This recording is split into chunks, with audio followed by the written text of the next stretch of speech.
Hello student, आशा करती हूँ कि आप सब लोग बहुत अच्छे होंगे और सारे ही अपने घरों में सुरक्षित होंगे। आज हम क्लास 10th एनसीईआरटी का एक नया चैप्टर स्टार्ट करने जा रहे हैं जिसका नाम है ट्रिग्नोमेट्री। ठीक है, ये आपकी बुक में 8th नंबर का चैप्टर है और सीबीएसई के बोर्ड के एग्ज़ाम में इसका जो वेटेज है वो 12 मार्क्स का है, जो कि 3rd नंबर पे है। सबसे फर्स्ट नंबर पे जो वेटेज है वो 20 मार्क्स का अलजेब्रा का है, दूसरे नंबर पे जो वेटेज है वो 15 मार्क्स का ज्योमेट्री का है और तीसरे नंबर पे जो वेटेज है वो 12 मार्क्स का ट्रिग्नोमेट्री का है। तो ये बहुत ही इंपॉर्टेंट चैप्टर है और आपको इसको बहुत ध्यान से पढ़ना है। ठीक है, तो हम पहले ये समझेंगे कि जो है ट्रिग्नोमेट्री होती क्या है। ट्रिग्नोमेट्री जो शब्द है ये ग्रीक लैंग्वेज का शब्द है और इसको ये जो है 3 अलग अलग वर्ड से मिलकर बना है। जो पहला वर्ड है TRI, ट्राई। ट्राई मीन्स होता है 3। GON, गॉन माने होता है ग्रीक लैंग्वेज में साइड्स, एंड मीट्रन या मेट्री मतलब होता है ग्रीक लैंग्वेज में मेज़रमेंट या मेज़र। ठीक है, तो यानी कि ये 3 साइड का मेज़रमेंट है, 3 साइड्स का मेज़रमेंट्स है। अब कौन सी 3 साइड्स? ठीक है, तो हम आगे बढ़ेंगे, मैं आपको बताती हूँ। 3 साइड्स जो ट्रिग्नोमेट्री होती है, ट्रिग्नोमेट्री जो है वो राइट एंगल ट्राइंगल पर बेस्ड होती है। जो ट्रिग्नोमेट्री है वो राइट एंगल ट्राइंगल पर बेस्ड एक ब्रांच ऑफ मैथ्स है। आपको पता है कि मैथ्स की कई सारी ब्रांचेस होती हैं, जैसे अलजेब्रा होती है, ठीक है, जैसे ज्योमेट्री होती है, जैसे अरिथमेटिक होती है। ऐसे ही ट्रिग्नोमेट्री भी एक ब्रांच है मैथमेटिक्स की जो कि टोटली राइट एंगल ट्रायंगल पर बेस्ड होती है। ठीक है, तो हमें सबसे पहले इसके लिए राइट एंगल ट्रायंगल को समझना होगा, उसमें कौन कौन सी चीज़ें होती हैं और ट्रिग्नोमेट्री क्या है जो उसके रिस्पेक्ट में पढ़ी जाती है। तो मैं आपको यहाँ पर बताती हूँ। अगर आप एक कोई राइट एंगल ले लें, आई थिंक कि क्लास 10 तक सभी बच्चे जानते हैं कि राइट एंगल ट्रायंगल ऐसे ट्रायंगल को कहते हैं जिसका एक एंगल 90 डिग्री का होता है। 90 डिग्री के एंगल को ही राइट एंगल कहा जाता है। तो अगर हम एक राइट एंगल ट्रायंगल यहाँ पर ले लेते हैं, इसका नाम मैं ABC रख देती हूँ, इसकी नेमिंग कर देते हैं। तो आप सभी को पता होगा कि राइट एंगल ट्रायंगल में 3 साइड्स होती हैं, किसी भी ट्रायंगल में 3 साइड्स होती हैं, लेकिन राइट एंगल ट्रायंगल में इनके नेम हम कैसे डिफ़ाइन करते हैं। अच्छा, नेम डिफ़ाइन करने से पहले एक बात समझ लीजिए, राइट एंगल ट्रायंगल में एक एंगल तो 90 डिग्री का होगा, ये आपको सबको पता ही है। और आपको ये भी पता है कि किसी भी ट्रायंगल के तीनों एंगल का sum angle A plus angle B plus angle C is equals to 180 degree होता है। और अगर इसमें से एंगल एंगल B अगर राइट एंगल है, एंगल B अगर 90 डिग्री का है, तो बाकी के जो 2 एंगल बचेंगे उनका सम भी 90 डिग्री होगा, तभी दोनों का मिलाकर सम जो है 180 डिग्री होगा। तो अगर इन दोनों का सम 90 डिग्री है तो इट मीन्स ये दोनों 90 डिग्री से छोटे एंगल होंगे, यानी कि जो एंगल A होगा और जो एंगल C होगा वो दोनों ही एक्यूट एंगल होंगे, एक्यूट एंगल्स होंगे। तो जो पूरी ट्रिग्नोमेट्री होती है वो एक्यूट एंगल्स पर ही बेस्ड होती है, वहाँ पर इस एंगल का कोई रोल नहीं है। सारी ट्रिग्नोमेट्री इस एंगल या इस एंगल पर बेस्ड होती है। अब ट्रिग्नोमेट्री होता क्या है? ठीक है, तो इसमें एक वर्ड आता है, ट्रिग्नोमेट्रिक रेशोज़। ट्रिग्नोमेट्रिक रेशोज़, इन्हीं को शॉर्टकट में T रेशोज़ भी कहते हैं, T रेशोज़ भी इनको कहते हैं। तो पूरी ट्रिग्नोमेट्री इन्हीं का खेल है, ट्रिग्नोमेट्रिक रेशियोज़ का ही सारा गेम है, इसी को ट्रिग्नोमेट्री कहते हैं। अब ट्रिग्नोमेट्रिक रेशियोज़ क्या होते हैं और वो कैसे निकाले जाते हैं? एक्चुअली ट्रिग्नोमेट्रिक रेशियोज़ के कुछ नाम रखे गए हैं, ठीक है, वो खाली उनके नेम हैं। ठीक है, अब जैसे मेरा नाम किरण है, किसी और का नाम कुछ है, तो ऐसे ही रेशियो को भी डिफ़ाइन करने के लिए उसकी नेमिंग की गई, तो वही ट्रिग्नोमेट्रिक रेशियोज़ हैं। तो मैं आपको बताती हूँ कि अगर हम ट्रिग्नोमेट्रिक रेशियोज़ निकालेंगे, वो होता है इन्हीं 3 साइड्स का आपस में रेशो। इन्हीं 3 साइड्स का जो आपस में रेशो होता है उसी को ट्रिग्नोमेट्रिक रेशो कहते हैं। अब 3 साइड का तो एक साथ रेशो निकलता नहीं है, आपको पता है, आप किसी एक टाइम में 2 ही साइड्स को लेंगे। तो कैसे लेंगे?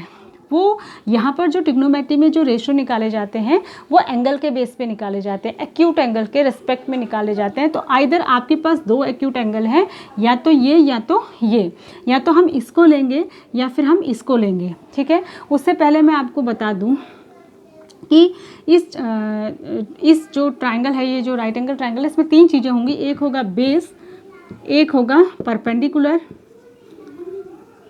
और एक होगा हाइपोटेनियस, ठीक है। हाइपोटेनियस तो हमेशा हाइपोटेनियस ही रहता है, ठीक है।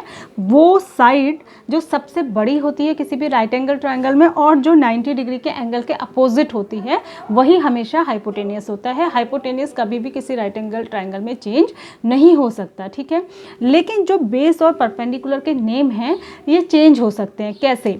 अगर हम इस एक्यूट एंगल के रेस्पेक्ट में बात कर रहे हैं, अगर सी वाले एक्यूट एंगल के रेस्पेक्ट में बात कर रहे हैं, तो ये जिस पे टिका हुआ है वो इसका बेस है और इसके अपोजिट जो साइड है वो इसका परपेंडिकुलर है। मतलब अगर मैं सी वाले एक्यूट एंगल की बात करूं तो बेस ये है, बीसी बेस है और ए बी परपेंडिकुलर है। लेकिन ये चेंज हो जाएंगे अगर मैं सी वाले नहीं ए वाले एक्यूट एंगल की बात करूं। अगर मैं एक्यूट एंगल ए की बात करूं तो जिस पर एक्यूट एंगल ए टिका हुआ है वो इसका बेस हो जाएगा और जो इसके सामने वाली साइड्स है, एक्यूट एंगल के जो सामने वाली साइड है, ये नीचे वाली, ये उस रेस्पेक्ट में परपेंडिकुलर हो जाएगी। आई थिंक कि आप समझ रहे होंगे।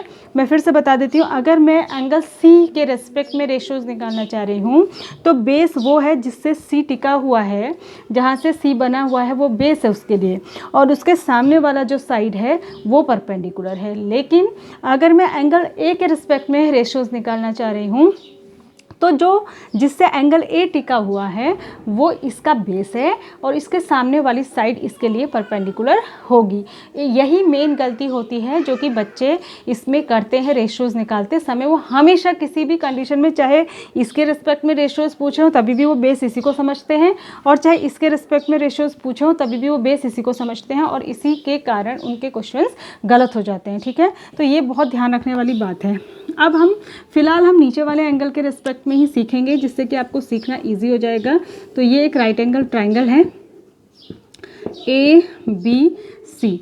जब मैं रेशो का नाम लिखूंगी तो मैं अगर इसके रिस्पेक्ट में निकाल रही हूँ तो मैं इस एंगल को भी वहाँ पे सी से भी डिनोट कर सकती हूँ, बट थोड़ी सी आसानी हो जाए इसके लिए मैं इसको सी से डिनोट ना करके यहाँ पर इसको थीटा से दिखा दे रही हूँ। अब थीटा क्या है? Theta is only a symbol जिससे कि किसी एंगल को जनरली हम दिखाते हैं। दिखा तो किसी भी सिंबल से सकते हैं, मैथमेटिक्स में बहुत तरीके के सिंबल होते हैं, डेल्टा, थीटा, ठीक है, पाई, काई, तो हम यहाँ पर थीटा से एंगल को दिखा रहे हैं। तो अब हमें इसमें तीन रेशो निकालने होते हैं। एक रेशो होता है परपेंडिकुलर का हाइपोटेनियस के साथ, एक रेशो होता है परपेंडिकुलर का हाइपोटेनियस के साथ। हाँ, तो एक रेशो होता है परपेंडिकुलर का हाइपोटेनियस के साथ पहला, दूसरा होता है बेस का हाइपोटेनियस के साथ दूसरा, ठीक है, आपको दिखाई दे रहा है, और तीसरा रेशो होता है परपेंडिकुलर का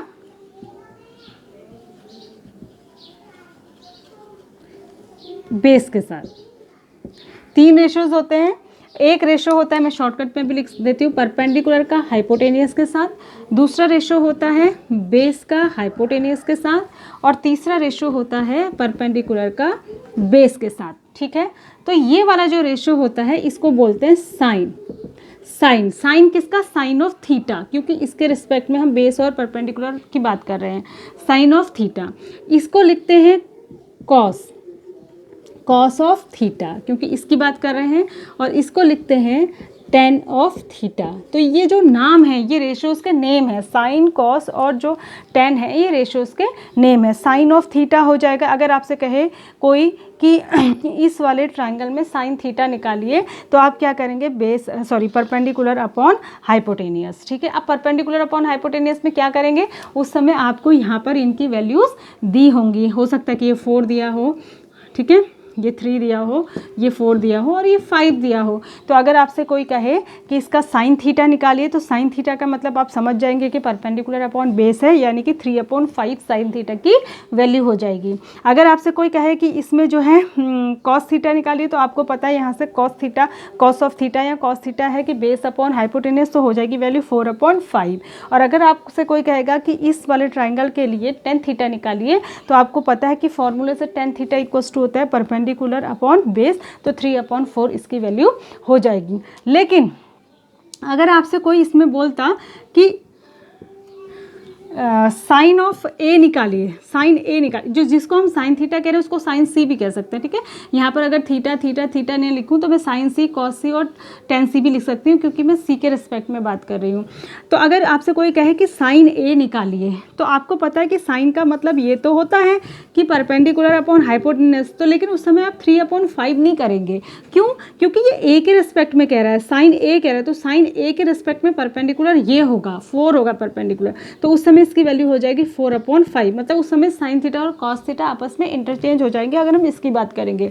यहाँ पर अगर कॉस ए निकालने को बोलेगा, तो आपको पता है कि cos A equals to base upon hypotenuse होता है, तो बेस अपॉन हाइपोटेनियस ये अपॉन ये नहीं होगा, क्योंकि इसके रिस्पेक्ट में बेस ये नहीं है, इसके रिस्पेक्ट में ए वाले एंगल के रिस्पेक्ट में बेस ये है, क्योंकि ए यहाँ से बना है, सामने वाली साइड तो परपेंडिकुलर है, तो उस समय जो है 3/5 इसके लिए कॉस ए हो जाएगा। जो यहाँ साइन ए आ रहा था वो यहाँ कॉस ए की वैल्यू आएगी, और जो वहाँ कॉस ए आ रहा था वो यहाँ साइन ए की वैल्यू आएगी। आई थिंक कि आप इसको समझ गए होंगे।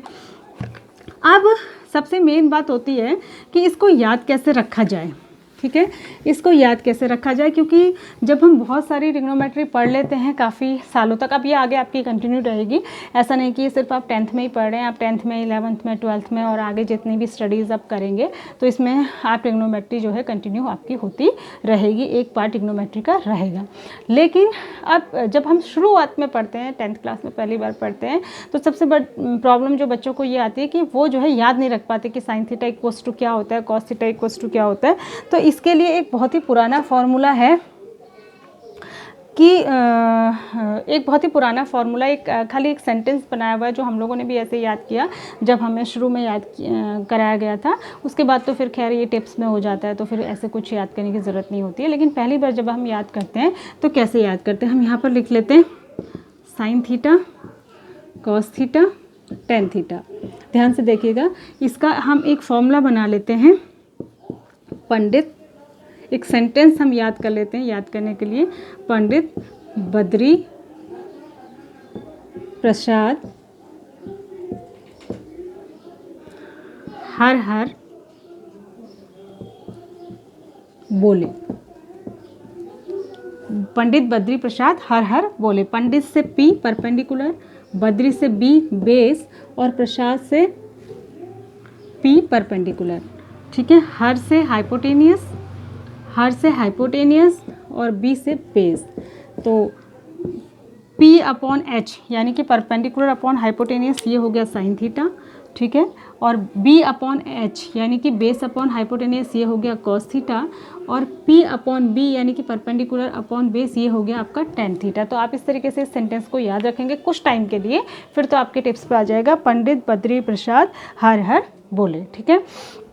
तो आई थिंक कि इतना आपको समझ में। इससे पहले रुक जाइए, इस क्वेश्चन को करने से पहले एक चीज़ और आपको समझानी है बेटा, ये आप ध्यान से देखेंगे, ठीक है। जो हमारे साइन ए या साइन थीटा, कॉस थीटा और टेन थीटा होते हैं, ठीक है, इनके अपोजिट रेशो भी होते हैं। मतलब साइन थीटा का मतलब तो आपको पता है कि परपेंडिकुलर अपॉन हाइपोटेनियस है, कॉस थीटा का मतलब आपको पता है बेस अपॉन हाइपोटेनियस है, और टेन थीटा का मतलब आपको पता है परपेंडिकुलर अपॉन बेस है, ठीक है। तो ये तो तीन रेशोज़, बेसिक रेशोज़ तो यही है। अब इनके रेसिप्रोकल भी होते हैं, ठीक है। तो इनके रेसिप्रोकल, अपोजिट तो नहीं, इनके रेसिप्रोकल होते हैं। यानी कि अगर हम साइन थीटा कहते हैं परपेंडिकुलर अपॉन हाइपोटेनियस को, तो अगर कहीं पर हाइपोटेनियस अपॉन परपेंडिकुलर हो तो उसको क्या कहेंगे, ये इसका रेसिप्रोकल हो गया, तो इसको कहते हैं कोसेक थीटा। इसका नाम होता है कोसेक थीटा। और कहीं पर अगर हाइपोटेनियस अपॉन बेस हो तो उसको क्या कहेंगे उसको कहते हैं सेक थीटा, ठीक है। और कहीं पर अगर बेस अपॉन परपेंडिकुलर हो तो उसको क्या कहेंगे, उसको कहते हैं कॉट थीटा। तो आपसे कोई कहे कि साइन का रेसिप्रोकल क्या होता है, कॉसेक, ठीक है, कॉस का रेसिप्रोकल क्या होता है, सेक, और टेन का रेसिप्रोकल क्या होता है, कॉट। तो हमारे पास 6 ट्रिग्नोमेट्रिक रेशियोज होते हैं, sine theta, cos theta, tan theta, cosec theta, sec theta और कॉट थीटा, ठीक है। तो ये आपको याद रखना होगा, और अगर आपको इसका फॉर्मूला याद है तो उसी को उल्टा कर देना है, ठीक है। जो डिनोमिनेटर है उसको न्यूमरेटर और जो न्यूमरेटर है उसको डिनोमिनेटर, तो वो इनके रेसिप्रोकल के फॉर्मूलेज हो जाएंगे। आई थिंक कि आपको क्लियर हो गया। कॉसेक थीटा जो है वो साइन थीटा का रेसिप्रोकल है और इसका मतलब होता है hypotenuse upon perpendicular. Sec theta जो है वो कॉस थीटा का रेसिप्रोकल है और उसका मतलब होता है हाइपोटेन्यूस अपॉन बेस, और कॉट थीटा जो है वो टेन थीटा का रेसिप्रोकल है और इसका मतलब होता है बेस अपॉन परपेंडिकुलर, ठीक है। अब हम क्वेश्चन पर आते हैं। क्वेश्चन क्या है आपका, from the following figure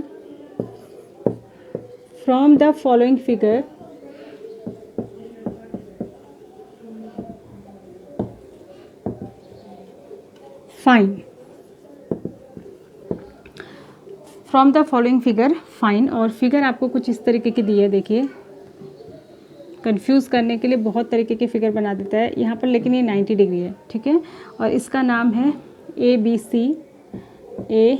सी, यानी कि बी पर 90 डिग्री है, और इसमें दिया है आपको 13 5, और ये नहीं दिया है, ठीक है। और फाइंड जो करना है आपको, फाइंड करना है साइन ए, सेकंड नंबर पे फाइंड करना है कॉस सी, थर्ड नंबर पे फाइंड करना है टेन ए, और फोर्थ नंबर पे फाइंड करना है आपको कोसेक सी, ठीक है। और ये फाइंड करने के लिए आपको पता है कि ये रेशोज़ है, और ये फाइंड करने के लिए आपको तीनों साइड्स पता होनी चाहिए, ठीक है। तो इसमें 2 साइड्स तो आपको दे रखी, थर्ड साइड आपको नहीं दे रखी, लेकिन आपने पाइथागोरस थ्योरम पढ़ी है क्लास 9th में।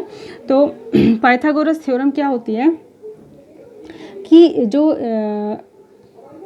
कोई भी तीसरी साइड निकाल सकते हैं, जैसे कि इसमें होता है हाइपोटेनियस का square is equals to perpendicular का स्क्वायर प्लस बेस का स्क्वायर, ठीक है।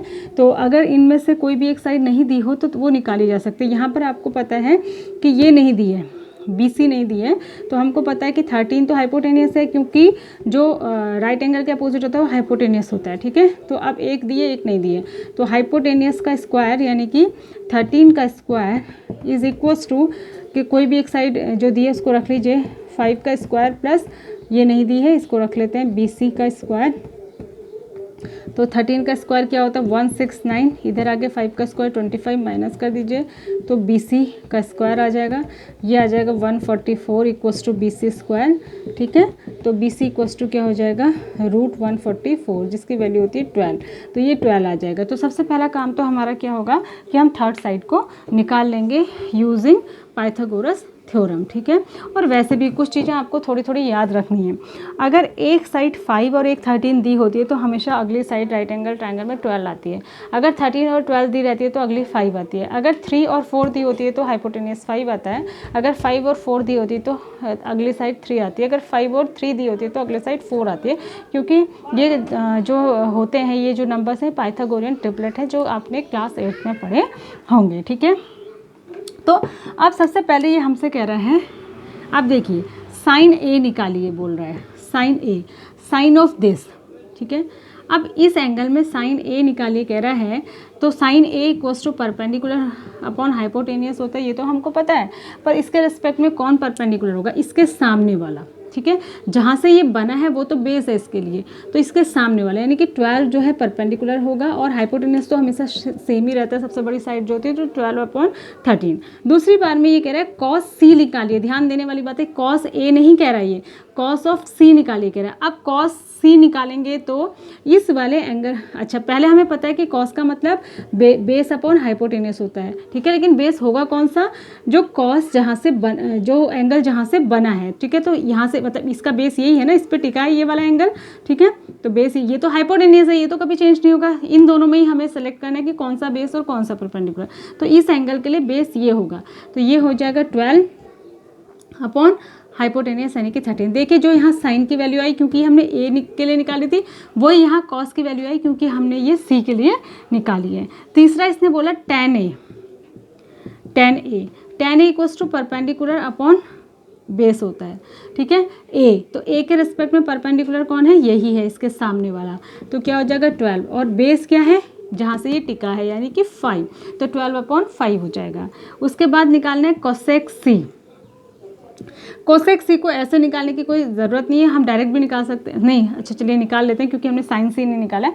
कोसेक सी साइन का उल्टा होता है, यानी कि अगर साइन सी होता है परपेंडिकुलर अपॉन हाइपोटेनियस, तो कोसेक सी होता है हाइपोटेनियस अपॉन परपेंडिकुलर। और सी के रिस्पेक्ट में हाइपोटेनियस तो हमेशा 13 ही है, लेकिन सी के रिस्पेक्ट में परपेंडिकुलर क्या है 5, तो ये हो जाएगा 13/5। आई थिंक कि आपको समझ आया होगा। इसके कुछ क्वेश्चंस आपकी पहली एक्सरसाइज में दिए हैं जहाँ पर कि ट्रिग्नोमेट्रिक रेशियोज निकालने हैं, ठीक है, और वहाँ पर ट्रायंगल के साइड्स दिए हैं, उन क्वेश्चंस को आप ट्राई करेंगे।